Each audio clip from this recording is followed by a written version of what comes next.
আওয়ামী লীগ সরকার মিথ্যা মামলা ও মৃত্যুদণ্ড দিয়ে দমিয়ে রাখার চেষ্টা করেছিল বলে মন্তব্য করেছেন সাবেক স্বরাষ্ট্র প্রতিমন্ত্রী লুৎফুজ্জামান বাবর। রোববার বিকেলে নেত্রকোনার মোক্তারপাড়া মাঠে জেলা বিএনপির আয়োজনে গণসংবর্ধনায় তিনি এই কথা বলেন। বাবর আরও বলেন, কারাগারে থাকা আওয়ামী লীগ সরকার অন্যায়ভাবে নানা অত্যাচার করেছে, সত্যের পথে থাকায় এখন তিনি মুক্ত। তারা রাজনীতি থেকে তাকে সরিয়ে দেওয়ার চেষ্টাও করেছিল বলে অভিযোগ করেন তিনি। বলেন, ফ্যাসিস্ট পালিয়ে গেলেও এখনও তারা ফিরে আসার পায়তারা ও ষড়যন্ত্র করছে। ফ্যাসিস্টদের রুখে দিতে সবাইকে ঐক্যবদ্ধ থাকার আহ্বান জানান তিনি। অন্তর্বর্তী সরকারের প্রতি দ্রুত নির্বাচন আয়োজনের আহ্বান জানান বাবর।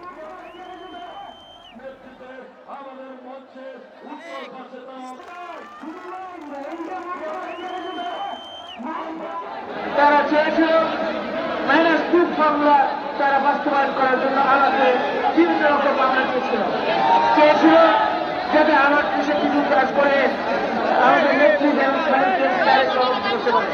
আল্লাহর রহমতে আমার ইমানি শক্তি এমন শক্তিশালী করে নিয়েছে আল্লাহ, যে কারণে আল্লাহর রহমতে কেউ আমাদের করতে পারেনি।